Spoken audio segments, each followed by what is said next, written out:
Quiero comenzar enfatizando que cuando encuentra una supuesta contradicción en la Biblia, descubrirá que las contradicciones están solo en su mente. Tal vez tomó un texto fuera de contexto, tal vez no estudió toda la información cuidadosamente. Recuerde que un texto estudiado fuera del contexto se vuelve un pretexto. Hoy vamos a ver algunos versículos que para algunas personas parecen indicar que podríamos perder nuestra salvación eterna. Por ejemplo, busque 2 de Pedro. Quiero darle la clásica ilustración que alguien puede presentarle si usted cree en la eterna seguridad del creyente. 2 de Pedro capítulo 2, empezando en el versículo 20. Ciertamente, si habiéndose ellos escapado de las contaminaciones del mundo por el conocimiento del Señor y Salvador Jesucristo, enredándose otra vez en ellas son vencidos, su postrer estado viene a ser peor que el primero. Porque mejor les hubiera sido no haber conocido el camino de la justicia, que después de haberlo conocido, volverse atrás del santo mandamiento que les fue dado. Pues le ha acontecido lo del verdadero proverbio: el perro vuelve a su vómito y la puerca lavada a revolcarse en el cieno. El versículo 20 dice: ciertamente si habiéndose ellos escapado de las contaminaciones del mundo por el conocimiento del Señor y Salvador Jesucristo. O sea, aquí está una persona que ha estado viviendo en pecado y de pronto se libera. Escucha acerca de Jesús y dice: esa es la manera de vivir. Empieza una nueva página en su vida, pero, como lo vamos a ver, nunca recibe una nueva vida.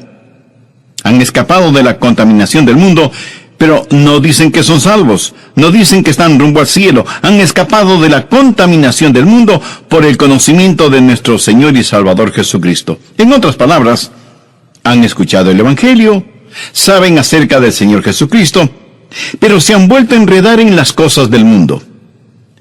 Detengámonos un instante en la palabra enredar.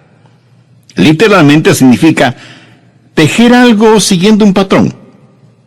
Y lo que sucede es esto: esta gente se está enredando, se está metiendo más y más profundamente en la esclavitud al seguir a ciertos falsos maestros. Y de lo que habla aquí el apóstol Pedro está relacionado con estos falsos maestros. Ellos en realidad nunca han aprendido lo que es ser salvo, ser nacido de nuevo. Y se enredan ellos mismos. Enredan sus corazones y mentes en ciertas filosofías, ciertas medias verdades, sin conocer nunca el Evangelio de la gracia. Y cuando así lo hacen, están peor de lo que estuvieron antes de escuchar algo acerca de Jesús. Vea lo que dice el verso 21. Porque mejor les hubiera sido no haber conocido el camino de la justicia, que después de haberlo conocido, volver atrás del santo mandamiento que les fue dado. Aquí hay un principio, escúchelo. Aquellos que viven por la verdad tienen más y más libertad. Los que no viven por la verdad, los que viven por la mentira, experimentan más y más esclavitud. El reformar sin transformar conduce a una gran degradación y finalmente a la condenación. Es mucho mejor para usted no saber el camino de la verdad que reformar su vida sin haber conocido al Señor Jesucristo. Y el ejemplo clásico es el de Judas. Jesús dijo, refiriéndose a Judas, que mejor le hubiera sido no haber nacido. Judas escuchó la verdad. Judas reformó su vida. Judas fue discípulo del Señor Jesús. Judas escapó de la contaminación del mundo por un rato. Pero su postrer estado vino a ser peor que el primero. No sin razón Jesús dijo que a Judas le hubiera sido mejor no haber nacido. Alguien podrá decirme, bueno, pastor, si yo creo lo que está predicando, si creo en la eterna seguridad, entonces yo puedo ser salvo y seguir pecando todo lo que quiera, porque ya no tengo que preocuparme. Ya tengo mi pasaporte al cielo, y como nunca puedo perder mi salvación, entonces me voy a divertir a lo grande. Mi amigo, parece que usted quiere tener lo peor de este mundo y lo mejor del otro. Escúcheme. Yo puedo pecar todo lo que quiera. ¿Sabía eso? Yo puedo pecar todo lo que quiera, pero no quiero hacerlo. No quiero pecar. Nada me haría más feliz que el saber que no pecaré nunca más. Si hubiera algún tipo de documento que diga que será imposible para mí el pecar, lo firmaría sin pensarlo dos veces. Yo no quiero pecar. Y si usted cree que la seguridad eterna es una licencia para seguir pecando, ¿sabe cuál es su problema? Usted probablemente necesita ser salvo. Necesita que lo que usted quiere hacer sea modificado. Es más, usted necesita un querer hacer completamente nuevo. Usted necesita nacer de nuevo. Esta gente a la cual Pedro está hablando estaba reformada, pero nunca había sido regenerada. Y el apóstol da dos ejemplos clásicos en caso de que alguien piense que él está hablando de alguien que fue salvo y que perdió su salvación. Y los ejemplos que él da son absolutamente claros. El ejemplo número 1 es el del perro, y el segundo ejemplo es el de la puerca. Ahora quiero que entienda lo siguiente en forma absoluta. Dios nunca llama a ninguno de sus hijos perros o puercos. ¿Lo entiende? Ovejas sí, pero nunca perros o puercos. El ejemplo es el del perro que vomita y vuelve a comer lo vomitado. Y si usted dice, pastor, eso es repugnante, permítame informarle que Pedro quería que fuera repugnante. Por eso utilizó esa ilustración. Es una ilustración que la dio Pedro, no yo. Creo que soy un poco más cauto como para dar una ilustración de ese tipo. Ahora, el perro pudo haberse sentido mejor después de comer su propio vómito, pero seguía siendo un perro. No había experimentado ningún cambio. Ese perro hizo lo que todos los perros hacen, volver a su propio vómito. La segunda ilustración que Pedro utiliza tiene que ver con un puerco, cerdo, cochino, marrano o como le llamen en su país. La Biblia habla de una puerca. Pedro aquí se vuelve un maestro clásico. El perro se siente mejor, el puerco luce mejor, pero ninguno de los dos ha cambiado en nada. Dios nunca llama a ninguno de sus hijos un perro o un puerco, porque ninguno de los dos ha sido esencial o eternamente cambiado. ¿Recuerda la historia del hijo pródigo? ¿Han escuchado alguna vez la historia del perro pródigo o del puerco pródigo? No, ¿verdad? En la Biblia solo encontramos la historia del hijo pródigo. Y se la voy a repetir, pero haciendo mi propia paráfrasis. Cuando el hijo pródigo se encontró en el chiquero con los puercos, se dijo, estoy cansado de estar en este chiquero. No fui hecho para vivir entre puercos. Me levantaré e iré a mi padre. Y uno de los puercos le preguntó, ¿y qué tiene tu padre? Oh, mi padre tiene una casa hermosa y tenemos siervos. Mi madre hace ricas comidas y yo tengo mi propio dormitorio y mi baño. Así que me levantaré e iré a casa de mi padre. Y el puerco dijo, eso suena muy interesante. ¿Te importa si voy contigo? El joven le dijo que no le importaba y así el hijo pródigo y el puerco pródigo empezaron su viaje. Y el padre vio a su hijo regresando a casa y le dijo, bienvenido a casa, hijo. Cúbrete con este manto, usa este anillo, ponte estas sandalias y vamos a matar el becerro gordo para celebrar tu regreso. Papá, un amigo vino conmigo. Es un puerco y quiere vivir en nuestra casa. Hijo, no hay ningún problema, tráelo. Pero la mamá del hijo pródigo dijo, un momentito. Tu amigo no puede entrar en la casa así, tiene que bañarse. Y el puerco preguntó, ¿y qué es eso? Pues que tienes que bañarte y sacarte toda esa suciedad. Y lo bañaron y le sacaron toda la suciedad de encima. Luego le dijeron que tenía que aprender algunos modales, que para comer tenía que ponerse una servilleta bajo la quijada y que tenía que aprender a sentarse junto a la mesa y usar la cuchara, el cuchillo y el tenedor. Le dijeron que no podía meter su hocico en la comida y que si iba a vivir en la casa, ya no podría salir a revolcarse en el cieno y dormir en medio de la fetidez y las moscas. Y que cada noche antes de dormir en una suave cama tenía que bañarse. Mi amigo, ¿por cuánto tiempo cree usted que el puerco hizo todo eso? Por muy poco tiempo. Un día el puerco dijo: me levantaré e iré a mi padre. Regresaré a mi chiquero. No me gusta esto. Por supuesto que no le gustaba. No pertenecía a esa casa. Pertenecía en el chiquero. El Hijo de Dios no pertenece en un chiquero. Pertenece en la casa de su padre. Es así de sencillo. Es así de simple. El puerco lavado regresa al cieno. Pedro está hablando de reforma sin regeneración. Cualquier reforma sin regeneración hace a una persona peor de lo que era antes. Ahora veamos Mateo capítulo 24. Este es otro pasaje que la gente usa frecuentemente para tratar de probar que si somos salvos podemos perder nuestra salvación. Mateo 24, los versos del 11 al 13.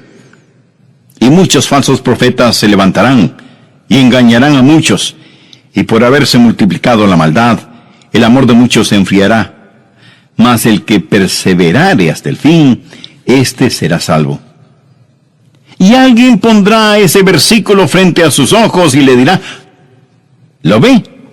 Si quiere ser salvo, tiene que perseverar hasta el fin. Es increíble como muchas personas miran las cosas 180 grados fuera de foco. Y dicen que para ser salvo hay que perseverar hasta el fin. Pero lo que Dios está enseñando aquí es que para que usted pueda perseverar hasta el fin, tiene que ser salvo. ¿Lo comprende? ¿Quiere saber quién es salvo? Aquel que persevera. Usted no es salvo porque persevere. Usted persevera porque ya es salvo. Los que perseveran hasta el fin son los salvos. No perseveran para ser salvos, perseveran porque ya son salvos. Creo que vale la pena que lo repita. Uno no persevera para ser salvo, sino que por ser salvo, persevera. Recuerdo un clásico sermón de un gran hombre de Dios que predicó durante una conferencia bíblica. Dijo: tengo buenas y malas noticias. Las buenas noticias es que Satanás no puede hacer nada contra usted, a menos que Dios se lo permita. Esa es una buena noticia, ¿verdad? La mala noticia es que Dios se lo ha permitido. Dios ha permitido que Satanás nos zarandee como trigo. Jesús le dijo a Pedro: Satanás sigue tus pasos, quiere zarandearte como a trigo. Pero noten lo que Jesús le dice en el verso 32. Pero yo he rogado por ti que tu fe no falte, y tú, una vez vuelto, confirma a tus hermanos. Pedro, estoy orando por ti. Y por eso tu fe no decaerá, y vas a tener que perseverar. Y es obvio que Pedro perseveró. El Pedro temeroso, el Pedro cobarde, el Pedro que juró con maldiciones que no conocía al Señor, últimamente nunca olvidó al Señor Jesús. La seguridad eterna es como un fuerte cinturón elástico que Dios pone alrededor suyo cuando se salva. Pudiera ser que usted se desvíe, pero Él sigue trayéndolo de regreso. Es el amor de Dios el que ora para que la fe de Pedro no decaiga. Pero en este mismo capítulo nos encontramos con otra persona, Judas. Veamos lo que dicen los versos 47 y 48. Mientras él aún hablaba, se presentó una turba. Y el que se llamaba Judas, uno de los 12, iba al frente de ellos y se acercó hasta Jesús para besarle. Entonces Jesús le dijo: Judas, ¿con un beso entregas al Hijo del Hombre? Pedro y Judas en el mismo capítulo. Ahora, honestamente, si usted y yo hubiéramos estado ese día ahí, y no hubiéramos sabido absolutamente nada del trasfondo, nada acerca de nadie, ni de la negación de Pedro, ni de la traición de Judas, y tuviéramos a Pedro y Judas delante de nosotros, ¿cuál de los dos escogeríamos si tuviéramos que escoger? ¿Cuál de ellos diríamos que es salvo? Me atrevo a decir que la mayoría de nosotros escogeríamos a Judas y no a Pedro. Quiero decir, Pedro siempre estaba en problemas. Como se dice vulgarmente, siempre estaba metiendo la pata, siempre impetuoso, siempre explosivo, y diríamos que este viejo lobo del mar, este rudo pescador, no era salvo. Ahora con Judas la cosa es diferente, pero ¿por qué diríamos que Judas era salvo? Pues por simple deducción. ¿A quién nombra usted de tesorero? Pues a la persona en la que más confía. Correcto. Judas era la persona que tenía la funda con el dinero. ¿Por qué confiaban en él? Cuando Jesús dijo que uno de ellos le traicionaría, ninguno de ellos dijo, tiene que ser Judas. Nadie sospechaba de Judas. ¿Perseveró Judas? Por supuesto que no perseveró. Traicionó al Señor Jesús, no buscó el perdón de Dios, se suicidó y con toda seguridad está en el infierno. Busquemos ahora Juan 6:64. Jesús dijo, pero hay algunos de vosotros que no creen, y está haciendo referencia a quienes estaban a su alrededor. Jesús sabía desde el principio quiénes eran los que no creían y quién le había de entregar. ¿Cree usted que todas estas cosas sorprendieron a Jesús? ¿Cree usted que él dijo, ¿cómo pude haber escogido a Judas, en quien confié, y ahora me traiciona? No, mi amigo, Jesús escogió a Judas sabiendo lo que iba a suceder. Jesús supo que Judas nunca creyó en él. Veamos lo que dicen los versos 70 y 71 de este mismo capítulo 6 del Evangelio de Juan. Jesús les respondió, ¿no os he escogido yo a vosotros los 12? Y uno de vosotros es diablo. Hablaba de Judas Iscariote, hijo de Simón, porque este era el que le iba a entregar, y era uno de los 12. Nada estuvo fuera de su control. De hecho, Jesús dijo que había escogido a Judas para que se cumpliesen las Escrituras. Ahora, seguramente usted me preguntará, pastor, ¿cuál es el punto de todo esto? El punto es que Pedro perseveró, y Judas no lo hizo. ¿Por qué Pedro perseveró hasta el fin y Judas no? Muy sencillo. Pedro tuvo fe.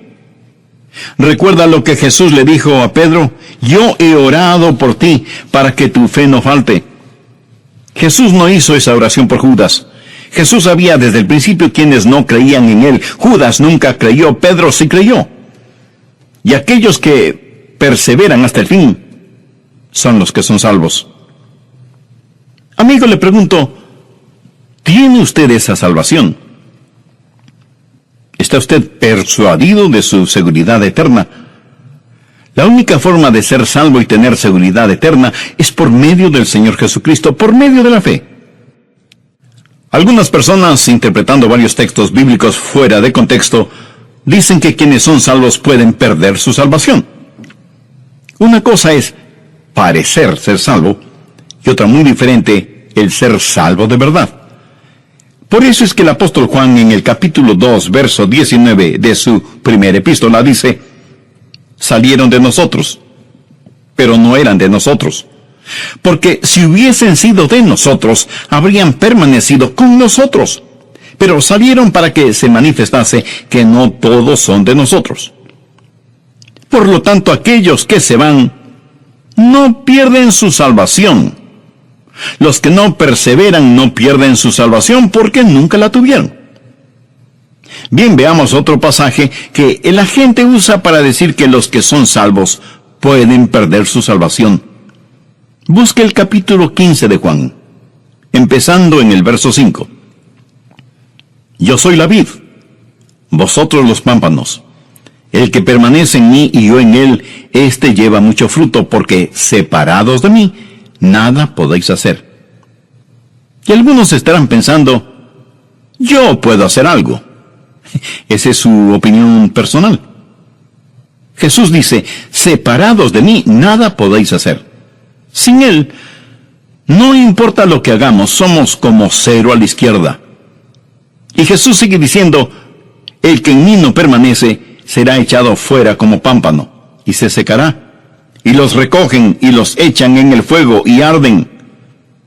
Si permanecéis en mí y mis palabras permanecen en vosotros, pedid todo lo que queréis, y os será hecho. En esto es glorificado mi Padre, en que llevéis mucho fruto, y seáis así mis discípulos. Y alguien dirá, bueno, este es un cuadro de alguien que estuvo en Cristo, y sin embargo es separado de Cristo. Es lanzado al fuego y allí arde. Permítame decirle que aquí el Señor Jesucristo no está hablando de ninguna manera acerca de la salvación. Está hablando acerca de llevar fruto. Y está usando una ilustración, una metáfora. Debemos permanecer en el Señor Jesús si queremos dar mucho fruto. En un viñedo, el viñador poda las plantas, quita todo lo que no va a producir fruto. ¿Qué hace con todas las ramas que fueron podadas? No es buena madera como para tallarla. No se puede usar en la chimenea porque no hace un buen fuego. Lo único que se puede hacer es quemarlas. Lo que el Señor Jesús está diciendo es esto: si no permanecen en mí, son buenos para nada. ¿Qué te parece? Buenos para nada. ¿Es usted un cristiano bueno para nada?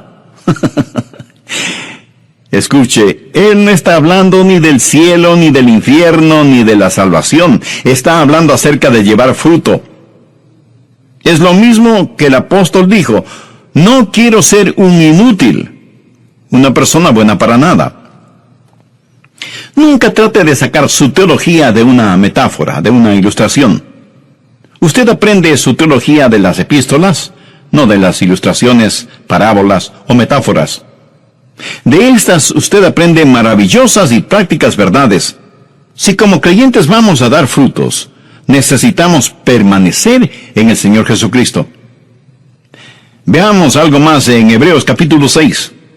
He dejado esto para lo último porque esto es lo que mucha gente usa para realmente probar que de alguna manera podemos perder nuestra salvación. En esta porción, el autor de Hebreos está hablando de una imposibilidad. Dice que hay algo que es imposible. Hebreos 6, desde el verso 4. Porque es imposible que los que una vez fueron iluminados y gustaron del don celestial, y fueron hechos partícipes del Espíritu Santo, y asimismo gustaron de la buena palabra de Dios y los poderes del siglo venidero, y recayeron, sean otra vez renovados para arrepentimiento, crucificando de nuevo para sí mismos al Hijo de Dios y exponiéndole al vituperio. Y de inmediato da una ilustración. Porque la tierra que bebe la lluvia que muchas veces cae sobre ella, y produce hierba provechosa a aquellos por los cuales es labrada, recibe bendición de Dios. Pero la que produce espinos y abrojos es reprobada, está próxima a ser maldecida, y su fin es el ser quemada. Pero en cuanto a vosotros, oh amados, estamos persuadidos de cosas mejores que pertenecen a la salvación, aunque hablamos así. Volvamos al versículo 4. Algo es imposible. Dice que es imposible para cierta clase de personas, si es que hacen algo incorrecto, el ser renovadas para arrepentimiento. Ahora quiero decirle que si usted usa esta porción de Hebreos para probar que una persona puede perder su salvación, para usted puede que pruebe demasiado. Pero en realidad, ¿qué prueba? Prueba que usted una vez fue salvo y perdió su salvación. Si esa es la forma en que usa ese versículo. Pero también prueba que usted nunca podrá volver a ser salvo. Si cayeron, es imposible que sean renovados para arrepentimiento. Así que si usted no cree en que una vez salvo, siempre salvo, tiene que creer que 2 veces perdido, para siempre perdido. ¿Entiende de lo que estamos estudiando? Si usted utiliza este versículo de esa manera, tratando de probar que una persona salvada puede perder su salvación, si eso es lo que trata de probar, entonces siga adelante y sea honesto. Y dígales que una vez que pierden su salvación, nunca jamás podrán volver a ser salvos. Porque es imposible ser renovados para arrepentimiento. Entonces, ¿de qué está hablando aquí? No está hablando de personas que han sido salvadas. Y si usted me pregunta, pastor, ¿cómo sabe que no está hablando de personas que han sido salvas? Bueno, solo hay que leer el verso 9 que dice: pero en cuanto a vosotros, oh amados, estamos persuadidos de cosas mejores y que pertenecen a la salvación. ¿Lo ve? No está hablando aquí de gente salvada, está hablando de personas que vienen hasta el mismo umbral de la salvación y se regresan. Es imposible para estas personas el tener tratos serios con Dios. Gente que conoce la verdad y rechazan la verdad con ojos completamente abiertos. Es imposible traerlas a arrepentimiento. Han cometido el pecado imperdonable. Mírelas. Una vez fueron iluminadas con la palabra de Dios. Mucha gente ha escuchado nuestros programas radiales y han sido iluminadas. Han saboreado el don espiritual, han sido hechas partícipes del Espíritu Santo, han gustado de la palabra de Dios y de los poderes del siglo venidero, han probado todo eso, pero se han apartado. No estamos hablando de una persona que peca por ignorancia, ni de una persona que peca porque no tiene entendimiento. Hablamos de una persona que con todo entendimiento y sabiendo muy bien lo que hace, dice: no quiero a Jesús en mi vida. Permítame ilustrar este punto. Supongamos que usted va de compras al supermercado y ahí junto a los productos lácteos, en una mesita hay un plato con pedacitos de queso. Usted toma un pedacito de queso y lo saborea. Es un queso sabrosísimo. Así que pide 2 libras de ese queso. Termina de hacer sus compras y va a la caja a pagar. Hasta aquí ninguna novedad. Pero cuando la cajera registra el precio del queso, usted no puede creer que sea un queso tan caro. Y usted dice que no está dispuesto a pagar tanto por un simple queso. Y ella le informa que es un queso muy raro, importado, y que ella pensaba que usted lo quería. De otra forma, no lo hubiera pedido. Y usted le dice que efectivamente lo quería, pero no sabía que era tan caro. Y que no estaba dispuesto a pagar tanto, por muy raro e importado que fuera el queso. Y no lo compra. Bien, aquí está un individuo que probó ese queso raro y delicioso, lo saboreó en su boca con todas sus glándulas gustativas, sabe que nunca antes había saboreado algo tan exquisito, pero no está dispuesto a pagar lo que vale, y lo deja. Lo rechaza voluntariamente sabiendo muy bien lo que hace. Y ese es su privilegio. Nadie le obliga a comprarlo. Pero recuerde, tampoco nadie le obligó a probarlo. Ahora en Hebreos encontramos una ilustración, y me fascinan las ilustraciones de la Biblia que lo aclaran todo. Leamos nuevamente Hebreos 6, los versos 7 y 8. Porque la tierra que vive la lluvia que muchas veces cae sobre ella, y produce hierba provechosa a aquellos por los cuales es labrada, recibe bendición de Dios. Pero la que produce espinos y abrojos es reprobada, está próxima a ser maldecida, y su fin es el ser quemada. Bien, ahora vamos a usar nuestra imaginación santificada. Suponga un lote de terreno sembrado con una clase de semilla, y al otro lado otro lote de terreno con otra clase de semilla. Los 2 lotes están separados por una cerca. La lluvia cae sobre ambos lotes. Recuerde que Dios hace que llueva sobre justos e injustos. Y el sol también se derrama sobre ambos lotes. Y los 2 lotes de terreno reciben las caricias de la brisa, tanto como la impetuosidad de los vientos. El un terreno comienza a producir magníficos frutos, pero el otro terreno solo produce espinas y abrojos.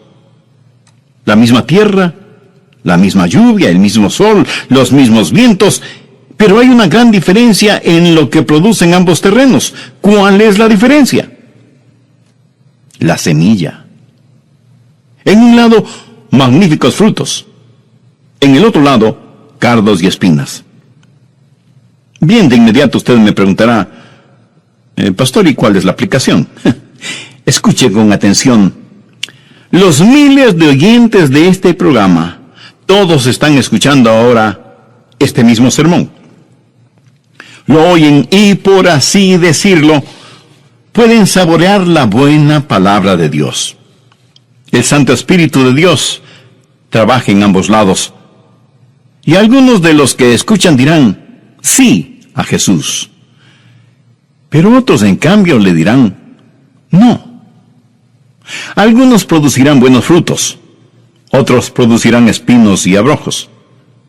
Esto no depende ni del sol, ni de la lluvia, ni de los vientos. No depende ni siquiera del terreno. Todo depende de la semilla que está en el corazón. El libro de Hebreos fue escrito para los judíos, y habla de los judíos que estaban abandonando sus viejos caminos para caminar en el nuevo camino.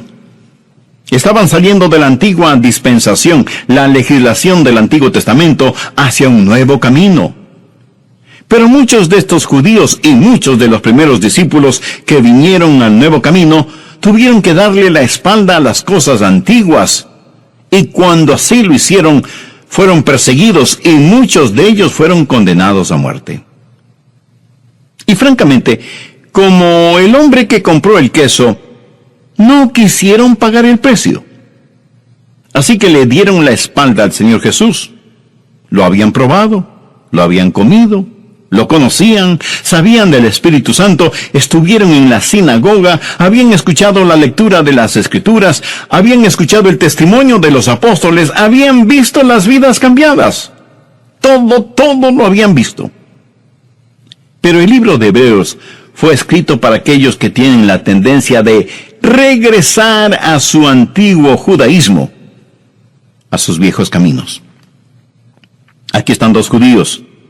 El uno es un genuino creyente, el otro no lo es, nunca ha sido salvo. Él tiene mucha influencia, pero nunca ha sido salvo.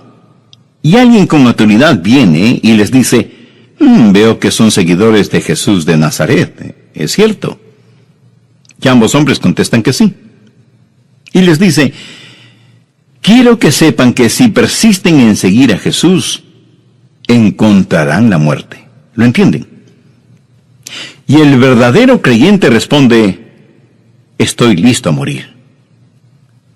Si usted lee el capítulo 11 de Hebreos, sabrá que en verdad muchos creyentes fueron asesinados. Si tengo que morir violentamente, pues moriré. Pero jamás negaré a mi Señor Jesucristo. El otro hombre contestó, mire, esto es solo religión, después de todo. No hay nada que me impide el volver a mis viejos caminos, que eran bastante buenos. Voy a volver a mi antigua vida, pero no me mate. ¿Cómo saber que este hombre hablaba en serio? Había una manera de comprobarlo. Llevarían a este hombre a un chiquero, en donde matarían un puerco, y la sangre del puerco se derramaría por el suelo, y le dirían al hombre, escupe sobre esa sangre, y di que la igualas a la sangre de Jesús de Nazaret. Pisa sobre ella, y di que eso es lo que piensas de la sangre de Jesús. Solo entonces podrás volver a tus viejos caminos. Y eso fue exactamente lo que el hombre hizo, para volver a su antigua manera de vivir. Él supo lo que estaba haciendo, pero estaba más interesado en salvar su propia vida. Había saboreado, sus ojos habían sido abiertos, había sido iluminado, pero no quiso pagar el precio. ¿Sabe lo que él hizo cuando hizo lo que hizo? Cometió el pecado imperdonable, por lo tanto es condenado y en camino al infierno. Es imposible renovarlo para arrepentimiento. Hebreos 6 dice, es imposible que quienes recayeron sean otra vez renovados para arrepentimiento, crucificando de nuevo para sí mismos al Hijo de Dios y exponiéndole al vituperio. Ellos hicieron esto, a pesar del Espíritu de gracia. Quiero hacer énfasis que no se está hablando de una persona salva que haga esto. Un verdadero creyente jamás lo hará. Yo no podría hacerlo. Espero que usted no pueda hacerlo. Aquí se habla de una persona no salva, una persona que nunca ha nacido de nuevo. Leamos el versículo 9. Pero en cuanto a vosotros, oh amados, estamos persuadidos de cosas mejores y que pertenecen a la salvación. El capítulo 6 de Hebreos, en mi opinión, no habla de una persona salva que se pierde. Si es eso lo que usted entiende, otra vez quiero decirle, sea honesto. Si usted no cree que una vez salvo, siempre salvo, de acuerdo a este versículo, entonces tiene que creer que 2 veces perdido, para siempre perdido. Porque es imposible para tales personas traerlas para una renovación de arrepentimiento. Y si alguien me pregunta, Pastor Rogers, si lo que dice es verdad, entonces, ¿qué del pecado en la vida de un hijo de Dios? Bien, Dios puede disciplinarlos, pero no para probar que están perdidos, sino para probar que son salvos. En el versículo 6 del capítulo 12 de Hebreos se nos dice, porque el Señor al que ama disciplina y azota a todo el que recibe por hijo. Cuando mi papá me disciplinaba, no era porque no me amaba, antes por el contrario, porque me amaba me disciplinaba. Hebreos 12:8 dice, pero si se os deja sin disciplina, de la cual todos han sido participantes, entonces sois bastardos y no hijos. Eso es lo que Dios dice. ¿Qué significa todo esto para usted? Bueno, si usted es un hijo o una hija de Dios, ¿sabe que es salvo o salva? Entonces regocíjese, descanse en el amor de Dios y con genuina gratitud sírvale todos los días de su vida por haberle dado tan maravillosa salvación. Y si usted que me escucha hoy todavía no es salvo, ¿por qué no hace esa importante decisión ahora mismo? Si tiene ese deseo en su corazón, repita conmigo esta oración. Querido Dios, soy religioso, pero en verdad no tengo la seguridad de ser salvo y quiero tenerla. Por eso te pido que perdones mis pecados y transformes mi vida. Señor Jesús, tú eres el bendito Hijo de Dios que diste tu vida para salvarme. Este mismo momento te reconozco como mi Salvador y mi Señor, y te invito a que mores en mi corazón y que tomes el total control de mi vida. Haz de mí un instrumento limpio en tus manos. Lo pido en tu precioso nombre.